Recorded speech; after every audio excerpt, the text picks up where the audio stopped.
your meat.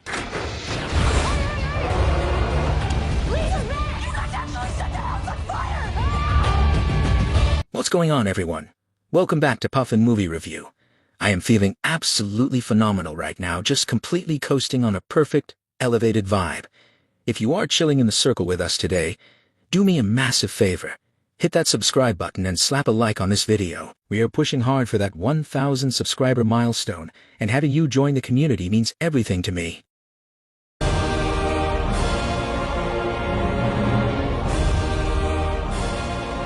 Today, we are taking a trip back to 2005 to look at the behind-the-scenes madness of Zathura, a space adventure. This movie is an absolute trip, because the director, Jon Favreau, decided to build a literal space adventure using real, physical, tangible objects, instead of just throwing everyone in front of a green screen. Grab your papers, pack a fresh bowl, get comfortable, and let's look at how they dragged a full-size suburban house into outer space.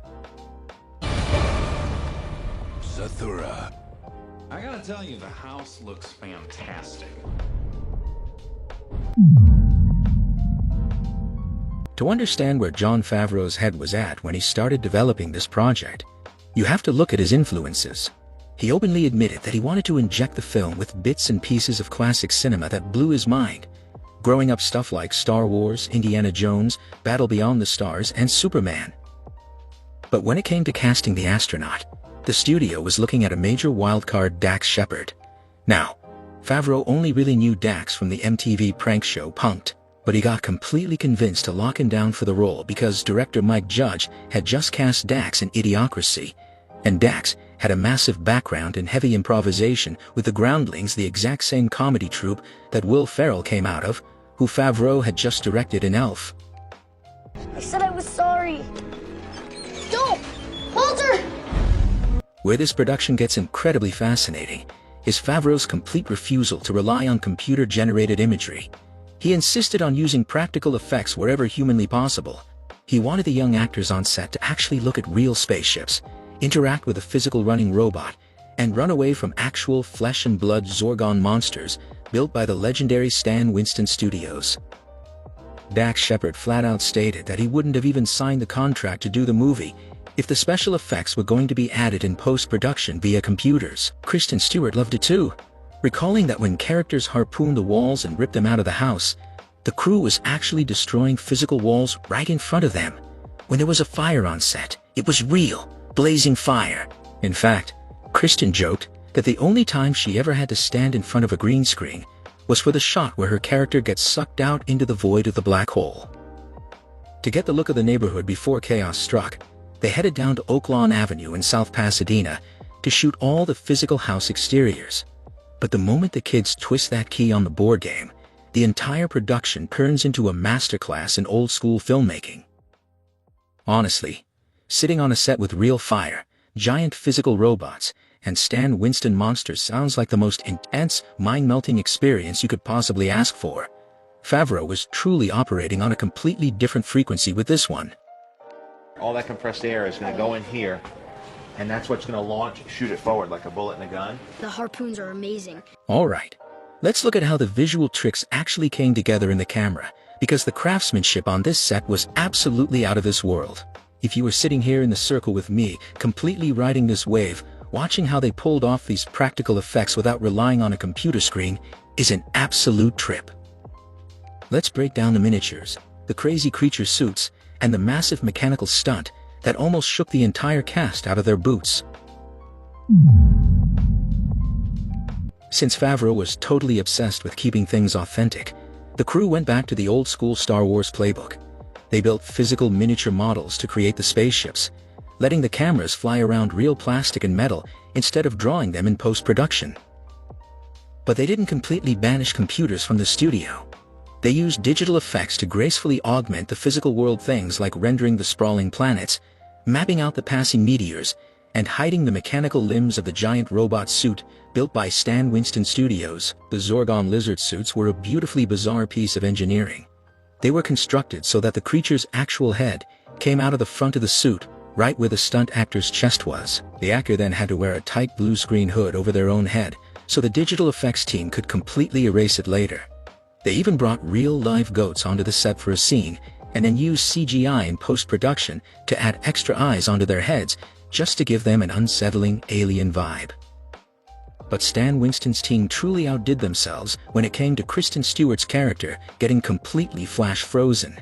They built a full life-size, photorealistic frozen model of her. Kristen remembered the scanning process as completely arduous, but when she saw the final prop which captured every single detail down to the tiny freckles on her arm, she said it was an incredible mind-melting experience, like looking directly at a physical twin. To keep that distinct, heavily stylized 1950s sci-fi look, straight from Chris Van Allsburg's book, the visual effects supervisor from Sony Pictures Imageworks, Pete Travers, took direct inspiration from the pointillist style of classical painting. They wanted every single frame to feel like a living, textured piece of art. But the absolute peak of production madness happened when they had to film the house getting caught in the violent gravity field of the planet Prut-Ceres 3. Favreau called this the most complicated shot of his entire career. They built the entire interior house stage on top of a massive hydraulic gimbal platform raised 30 to 40 feet up in the air. When the gravity waves hit, the gimbal tilted the entire set close to an extreme 40-degree angle. Objects were flying, walls were creaking, and every single cast and crew member had to be securely strapped into hidden safety cables and harnesses just to keep from sliding out of the room. Favreau recalled the entire experience as completely overwhelming.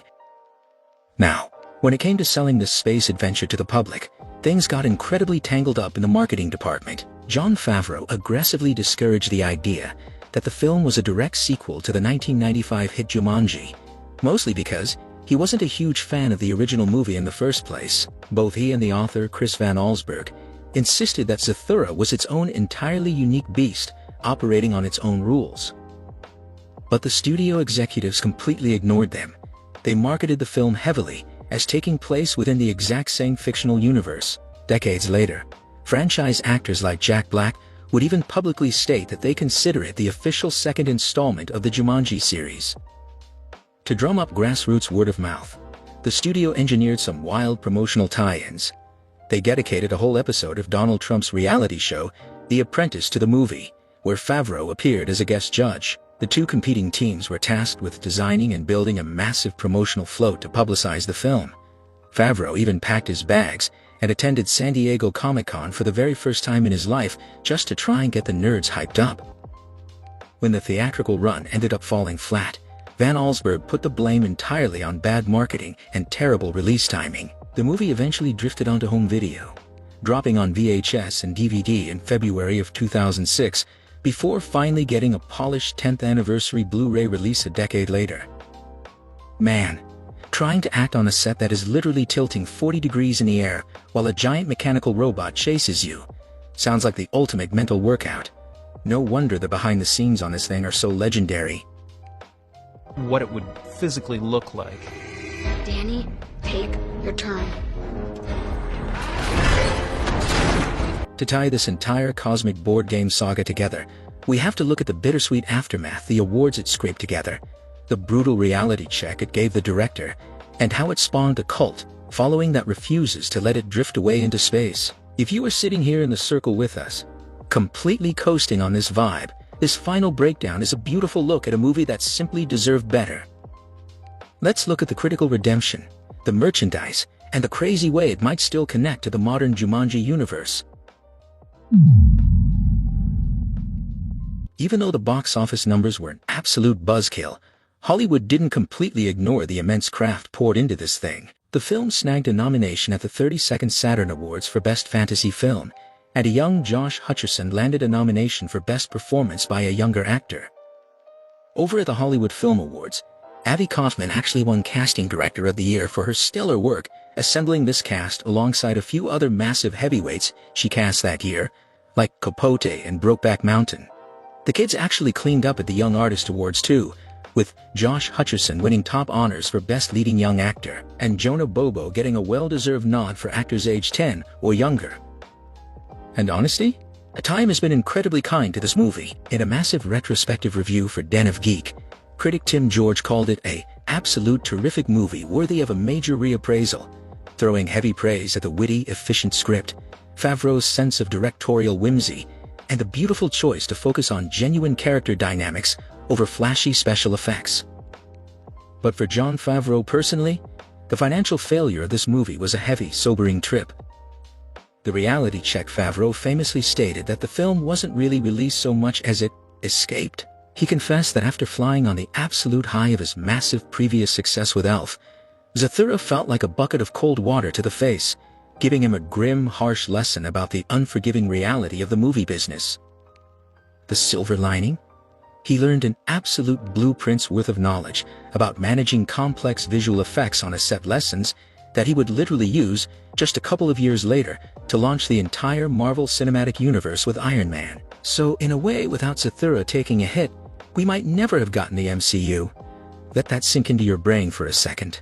Of course, the studio didn't let the release slide by without dropping a whole mountain of merchandise. They rolled out a junior novelization called Zathura the Movie Junior Novel, alongside a ton of activity and coloring books. The Pressman Toy Corporation even tried their hand at replicating the magical game from the screen, dropping a board game called Zathura Adventure is Waiting. They actually engineered a built-in, spring-driven clockwork card delivery mechanism to try and mimic the movie's mechanical vibe, complete with little plastic astronauts, Zorgons, and a disintegrating house.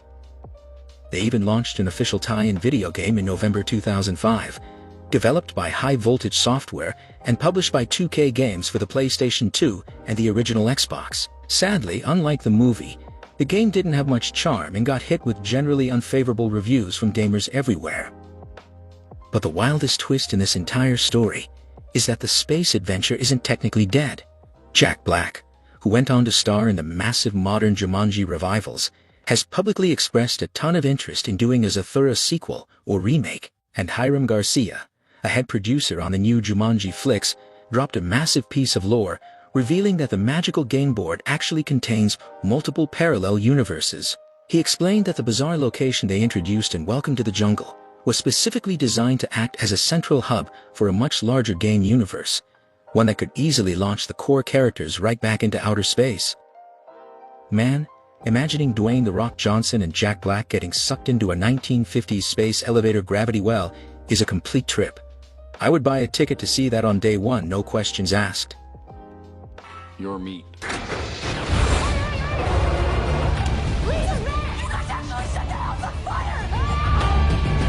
It is absolutely wild to look back at the journey of Zathura's space adventure. To think this movie followed the massive high of Elf, only to hit Jon Favreau like a freezing bucket of cold water. It's just a legendary piece of cinema history. But the fact that he took all those brutal lessons about practical effects and used them to launch Iron Man and the entire MCU, that is the kind of beautiful cosmic butterfly effect I live for. But I want to know what the circle thinks about this one. Do you think Zathura deserves a spot alongside the original Jumanji, or should it just float away as a forgotten space trip? And would you actually watch a modern sequel if Jack Black and the crew took the game back into outer space? Drop your highest thoughts down in the comments below. Let's get a conversation going. If you had a great time rolling up, relaxing, and diving into some classic 2000 sci-fi history with me today, please do me a massive favor and hit that like button. And if you haven't joined the crew yet, go ahead and hit subscribe. We are pushing incredibly hard to reach that 1,000 subscriber milestone, and having you pull up a chair in the circle helps the channel grow more than you know. Thank you so much for hanging out, sparking something good, and breaking down the behind-the-scenes lore with me today. Stay safe, keep it completely chill, and I will catch you right here for the next breakdown.